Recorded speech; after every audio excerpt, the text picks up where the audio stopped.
નમસ્કાર દર્શક મિત્રો, હું અશોક પરમાર સહયોગ દ્વારા પ્રસ્તુત ન્યૂઝ 20 ગુજરાતીમાં આપ સૌ દર્શક મિત્રોનું હાર્દિક સ્વાગત કરું છું। જોઈએ આજના મુખ્ય સમાચારો। ઝાંઝર વિસ્તારમાં TP11 ની સ્કીમ લાગુ કરવામાં આવી છે, જેના વિરોધમાં લોકોએ જોડા કચેરી ખાતે ભેગા થઈ 1500 જેટલા વ્યક્તિઓએ વિરોધ માટે દસ્તાવેજો રજૂ કરવામાં આવ્યા। જૂનાગઢ 11 ટીપીનો વિરોધ કરવામાં આવ્યો છે અને ઝાંઝરના લોકો દ્વારા વિરોધ કરાયો છે અને TP11 રજૂઆત કરતા જોડા કચેરી ખાતે રજૂઆત કરી આવેદનપત્ર આપવામાં આવ્યું છે અને જો યોગ્ય નિરાકરણ નહીં આવે તો મહાનગરપાલિકાના ચૂંટણીનો બહિષ્કાર કરવાની રજૂઆત કરી હતી। જોડાના અધિકારીઓ દ્વારા યોગ્ય નિરાકરણ આપવાની ખાતરી આપવામાં આવી છે, ત્યારે ટીપી નંબર 11 પ્રસિદ્ધ થઈ ત્યારે લોકો દ્વારા વિરોધ કરવામાં આવી રહ્યો છે। તારીખ 20મી સુધી 1200 અરજી જેટલી જોડા કચેરી ખાતે કરવામાં આવી છે, જેમાં 34 લોકોએ અત્યાર સુધી જોડા કચેરી ખાતે બોલાવવામાં આવ્યા છે। આ બાબતે જોડા અધિકારીને લોકો દ્વારા પ્રશ્ન પૂછવામાં આવ્યો કે 1200 અરજી કરી હતી, તે પૈકીમાંથી 34 જણાને જ કેમ બોલાવવામાં આવ્યા છે, કારણ કે TP11 માં 1200 જેટલા મકાનો આવે છે અને તમામ મકાનોને વાળાને વિરોધ કરવામાં આવ્યો છે અને ટીપી નંબર 11 જોતું નથી તેવી રજૂઆત લોકો દ્વારા વારંવાર કરવામાં આવી રહી છે। હું કમલેશ બાલાશંકર દવે ઝાંઝર રોડ કૈલાસ પાર્ક સોસાયટીનો સામાન્ય રહેવાસી છું। અમારા વિસ્તારમાં ટીપી પ્લાન 11 ની સ્કીમ લાગુ કરવામાં આવી છે, એના વિરોધમાં અમે બધા અહીંયા ભેગા થયા છીએ અને 1500 જણાએ વિરોધ માટે દસ્તાવેજો આપેલા છે, છતાં 34 જણાને અહીંયા નોટિસ આવેલી છે। એ માટે અમે ભેગા થયા હતા અને અહીં અધિકારી ગોળ ગોળ વાતો કર્યા કરે છે અને એમ જવાબ આપે છે કે અમે બધું ગાંધીનગર મોકલી દેશું, પછી કાંઈક થશે। પણ અમારા વિસ્તારના તમામ લોકો આ ટીપી સ્કીમનો સદંતર વિરોધ કરે છે। આ માટે નવેમ્બરમાં નગરપાલિકાની ચૂંટણી આવી રહી છે, તો ચૂંટણીનો બહિષ્કાર કરશું અને બધા પરિવાર અનશન ઉપર ઉતરી જશું જો આ ટીપી સ્કીમ બંધ રાખવામાં નહીં આવે તો। મારું નામ પિયુષ ઓસોયા। ટીપી નંબર 11 પ્રસિદ્ધ થઈ ત્યારથી અમે 20 તારીખ સુધીમાં 1200 સમથિંગ અરજી જોડા કચેરી ખાતે અમે જમા કરાવેલી છે। તેમાંથી 34 લોકોને અત્યારે જોડા કચેરી દ્વારા બોલાવવામાં આવ્યા છે। એટલે અમે જોડા સાહેબ અધિકારીશ્રીને એટલું જ પૂછવા માંગીએ છીએ કે 1200 અરજી કરી હતી, એ પૈકીમાંથી 34 જણાને કેમ બોલાવવામાં આવ્યા છે, કારણ કે વિરોધ પર અમારે ટોટલ ટીપી 11 માં 12,000 સમથિંગ મકાન આવે છે। ટોટલી મકાનો બધાનો વિરોધ જ છે કે ભાઈ અમારે ટીપી નંબર 11 જોતું નથી। કેવી બાટી CEO Junagadh urban development authority Junagadh. સજી આ જે ટીપીના પ્રોબ્લેમ લઈને આજે લોકો આવ્યા છે, ક્યાંક ને ક્યાંક એ લોકોના મકાનો ડૂબમાં જાય છે અને આ કઈ રીતે અમલમાં ટીપી પ્લાન DTPS 11 એટલે ડ્રાફ્ટ ટીપી સ્કીમ 11 જુનાગઢ ઝાંઝરડાનો ઓનર્સ મિટિંગ હજુ તો લેવામાં આવી છે। જે એની સ્ક્રુટિની થઈ ત્યાર પછી એની પ્રસિદ્ધિ કરવામાં આવશે। પ્રસિદ્ધિ બાદ પણ વાંધા સૂચનો સાંભળવામાં આવશે અને જે લોકો ડાયરેક્ટ CM ઓફિસમાં રજૂઆત કરીએ છીએ એના અનુસંધાને 34 જણાઓને આજે રૂબરૂ બોલાવવામાં આવ્યા હતા અને એમને રૂબરૂ ટીપી સ્કીમમાં સમજૂત કરવામાં આવ્યા કે 40-50% કપાત નહીં, પણ અંદાજિત 15% જેવી જ કપાત જાય છે। એ લોકોને તો જુદી જુદી રજૂઆતોની એમને કુલ 1266 અરજીઓ મળી છે, જે પૈકી 1000 ઉપરાંતની એવી અરજીઓ છે કે ટીપી સ્કીમ રદ કરવી। પણ આ તમામમાં જેટલી ગ્રાહ્ય રાખવા પાત્ર છે એ ચેરમેનશ્રીના અધ્યક્ષતાને એક સ્ક્રુટિનીનું આયોજન થશે અને એમાં જેટલાના લેઆઉટ પ્લાન જૂના હશે અને જે ગ્રાહ્ય રાખવા પાત્ર છે એ વાંધાઓ ગ્રાહ્ય રાખવામાં આવશે, જે વાંધાઓ અગ્રાહ્ય છે એ અગ્રાહ્ય રાખવામાં આવશે। ICDS શાખા મહાનગર જુનાગઢ દ્વારા વિવિધ કાર્યક્રમો થકી પોષણ માહ 2024ની ઉજવણી ઉત્સાહભેર કરવામાં આવી। ગુજરાત સરકાર દ્વારા ઉજવવામાં આવી રહેલા 7મા તબક્કાના રાષ્ટ્રીય પોષણ માહની જુનાગઢ મહાનગરપાલિકા દ્વારા ઉજવણી કરવામાં આવી હતી। એનેમિયા નિવારણ, ગ્રોથ મોનિટરિંગ, જરૂરી સેવા વિતરણ તેમજ પોષણ બી પઢાવી બાળકોને પોષણક્ષમ આહાર પૂરો પાડવા સહિતની થીમ મુજબ પ્રવૃત્તિઓ સાથે ઉજવણી કરવામાં આવી હતી। ICDS શાખા મહાનગર જુનાગઢ દ્વારા વિવિધ કાર્યક્રમો થકી પોષણ માહ 2024ની ઉજવણી ઉત્સાહભેર કરવામાં આવી હતી, ત્યારે ICDS શાખાના તાબા હેઠળના ઘટક જુનાગઢ અર્બન દોલતપરા બે રોજા નવાપરા આંગણવાડી કેન્દ્ર ખાતે પોષણમાં 2024ની સેજા કક્ષાની ઉજવણી કરવામાં આવી હતી. આ ઉજવણી કાર્યક્રમમાં પ્રોગ્રામ ઓફિસર વલ્સનાબેન દવે દ્વારા ICDS હેઠળ કાર્યરત પૂર્ણા યોજના અંતર્ગત નોંધાયેલા કિશોરીઓનું જીવન કૌશલ્ય તાલીમ આપવામાં આવી હતી.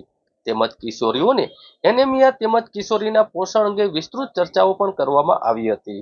પોષણ શપથ પણ લેવડાવવામાં આવ્યા હતા અને મહાનગરપાલિકાની તમામ આંગણવાડી કેન્દ્ર ખાતે પોષણમાં 2024ની ઉજવણી કરવામાં આવી હતી, જેમાં આંગણવાડી કેન્દ્ર ખાતે પોષણ જાગૃતિ માટે શિબિર યોજવામાં આવી હતી અને આ શિબિરમાં ICDS યોજનાના લાભાર્થીઓને પોષણ વિશે સમજૂતી આપવામાં આવી હતી. તેમજ ટેક હોમ રાશનના ફાયદા વિશે વિસ્તૃત સમજૂતી આપવામાં આવી હતી. સમગ્ર પોષણ માસની તમામ ઉજવણીનું સફળ સંચાલન ICDS શાખાના પ્રોગ્રામ ઓફિસર વર્ષનાબેન દવેના માર્ગદર્શન હેઠળ ICDSની ટીમ દ્વારા કરવામાં આવ્યું હતું. આપણે આ બાલ શક્તિનો ઉપયોગ કરવાનો છે. આ બાલ શક્તિ છે ને એ અમૂલ કંપનીમાં બને છે. તમને ખબર છે?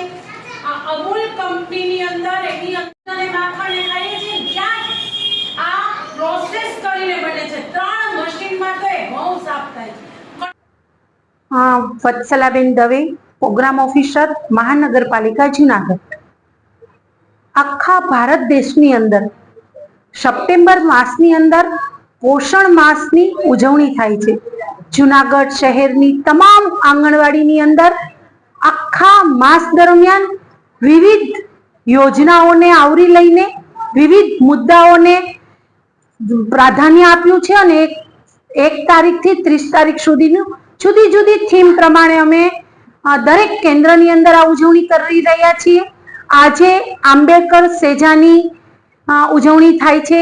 એની અંદર અમારા બાળ શક્તિનો ઉપયોગ માતાએ કેવી રીતે કરવો, THR નું શું મહત્વ છે, કારણ કે 6 માસથી 3 વર્ષના લાભાર્થીને અમે આ બાલ શક્તિનો 7 પેકેટ બાળકોને આપીએ છીએ અને આ પેકેટમાંથી આજે વિવિધ સભર વાનગીઓ બનાવીને માતાઓને સમજાવીએ છીએ કે આનું પૂરેપૂરું 140 ગ્રામ બાળકને દરરોજ ખવડાવવાનું છે અને જે પોષણની કમી ન થાય, દરેક બાળક સુપોષિત રહે, મારી દરેક કિશોરીઓ સુપોષિત રહે, મારી સગર્ભા માતાઓને કેવો ખોરાક લેવો, કેવી રીતે એમનું રજીસ્ટ્રેશન કરાવવું, કઈ કઈ માતાઓને યોજનાઓનો લાભ લેવો અને માતાઓ પણ સુપોષિત રહે અને આવનાર બાળક પણ સુપોષિત રહે, એના માટે અમે દરેક શહેરની અંદર દરેક કેન્દ્રની અંદર અમે આ ઉજવણી કરી રહ્યા છીએ અને માતાઓને જાગૃત કરીએ છીએ, વાલીઓને જાગૃત કરીએ છીએ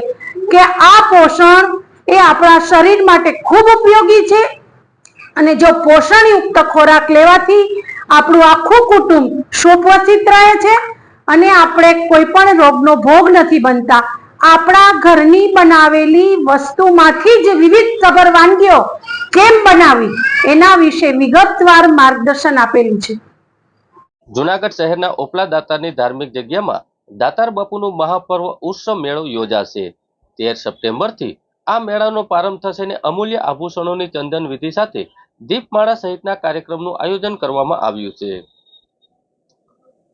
જુનાગઢમાં કે જ્યાં નથી મંદિર કે મસ્જિદ તેવી દાતારની ટેકરી ઉપર કોમી એકતાના પ્રતીક ઉપલા દાતાની ધાર્મિક જગ્યા ખાતે આગામી 13 સપ્ટેમ્બરથી 4 દિવસ સુધી દાતાર બાપુના મહાપર્વ ઉષ્ણ મેળાનું રંગેચંગે પ્રારંભ થશે. આ જગ્યાના મહંત પૂજ્ય ભીમ બાપુના નિશ્રામાં મહાપર્વ ઉષ્ણને રંગેચંગે ઉજવવા સેવકો દ્વારા તડામાર તૈયારીઓ શરૂ થઈ ગઈ છે. છેલ્લા 6 વર્ષમાં એક વખત મહાપર્વ ઉત્સવ ઉજવવામાં આવે છે, જેમાં આગામી 13 સપ્ટેમ્બર શુક્રવારના રોજ રાત્રિના દાતાર બાપુની ગુફામાંથી અમૂલ્ય આભૂષણો વર્ષમાં એક જ વખત બહાર કાઢવામાં આવે છે, જેની પૂજા વિધિ અને પધારેલા ભાવિકોના દર્શન માટે રાખવામાં આવે છે અને વહેલી સવારથી આભૂષણો પરત ગુફાની અંદર પધરાવી દેવામાં આવે છે. આભૂષણોમાં દાતાર બાપુએ ધારણ કરતા હતા તે કાનના કુંડળ, કાન ઘોડી તેમજ પોખરાત ઇત્યાદિ 18 જેટલી વસ્તુઓનો સમાવેશ થાય છે. ઉર્સના બીજા દિવસે આરામનો દિવસ રહે છે.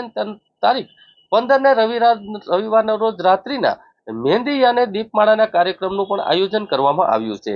દાતાર બાપુની ગુફા અને દાતારની જગ્યામાં દીપ પ્રગટ કરી દિવાળી જેવો માહોલ સર્જવામાં આવે છે.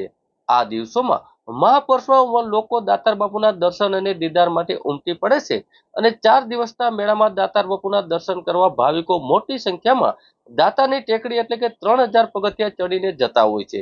દાતાર બાપુના આ મહાઉર્ષમાં પધારેલા તમામ ભાવિકો બંને ટાઈમ ભોજન અને પ્રસાદની સુંદર મજાની વ્યવસ્થા મહંત ભીમ બાપુ દ્વારા કરવામાં આવે છે. દાતારની જગ્યાના મહંત ઉજળી પરંપરા રહી છે ત્યારે દાતાર બાપુ જગ્યાના મહંત કોઈ પણ દિવસ નીચે એટલે જુનાગઢ આવતા નથી. જગ્યા છોડીને ક્યારે પણ તેઓ ક્યાંય જવાનું વિચારતા નથી. એક ઉજળી પરંપરા રહી છે અને જગ્યાના બ્રહ્મલીન મહંત પૂજ્ય પટેલ બાપુ અને વિઠ્ઠલ બાપુએ પણ આજીવન બાપ દાતાર બાપુની જગ્યા ઉપર દીન દુખિયાની સેવા કરતા જીવન પાંખી દીધું છે અને મહંતોની સમાધિઓ પણ અહીં આ ડુંગર ઉપર આવેલી છે અને ત્યાં લોકો ભાવિકો આ જગ્યાનો લાભ લેતા હોય છે. ₹5000ની કિંમતના સામાનનો ઠેલો ખોવાતા વિશ્વાસ પ્રોજેક્ટ અંતર્ગત ઇન્સ્ટોલ કરેલા સીસીટીવી કેમેરાથી નેત્રમ શાખા પોલીસ દ્વારા ગણતરીની જ કલાકોમાં શોધી આપવામાં આવ્યો. અરજદાર જયપાલ બિન્દ્રે પ્રસાદ જામનગરના વતની હોય અને જુનાગઢ ફરવા આવ્યા હોય ત્યારે જસપાલ ભવનાથથી ઓટો રિક્ષામાં બેસી રેલવે સ્ટેશન જતા હતા. એ દરમિયાન રેલવે સ્ટેશન ગીતા લોજ પાસે ઓટો રિક્ષામાંથી ઉતર્યા બાદ તેમને માલુમ પડ્યું કે તેમની 5000ની કિંમતના સામાનનો ઠેલો ઓટો રિક્ષામાં જ ભૂલાઈ ગયો હતો. જે થેલામાં કપડાં અને જરૂરી સામાન હોઈને જસપાલસિંહ જામનગર અહીં ફરવા આવ્યા હતા. તે દરમિયાન જરૂરી સામાન અને થેલામાં હતો ત્યારે ઓટો રિક્ષામાં બેસ્યા ત્યારે ઓટો રિક્ષાનો પ્રયત્ન કર્યો પરંતુ ઓટો રિક્ષા ન મળી. ઓટો રિક્ષા કેવી રીતે શોધવી એ બાબતે તેઓ ખૂબ જ વ્યથિત થયા હતા અને આ બાબતની જાણ નેત્રમ શાખાના પોલીસના કમાન્ડર PS મશરૂમને કરતા નેત્રમ શાખા પોલીસ દ્વારા ગણતરીની જ કલાકોમાં થેલો ગોતી આપવામાં આવ્યો હતો. મારું નામ જસપાલ બિંદેશ્વરી પ્રસાદ. અમે રેલવે સ્ટેશનથી જનતા લોજ જવા માટે રિક્ષા કરેલી. રિક્ષામાં અમારો થેલો ભૂલાઈ ગયો ને અમે પછી નેત્રમ શાખાનો સંપર્ક કર્યો ને નેત્રમ શાખા અમને એક જ દિવસમાં થેલો ગોતી કાઢ્યો. તેનું ખૂબ ખૂબ આભાર, ધન્યવાદ.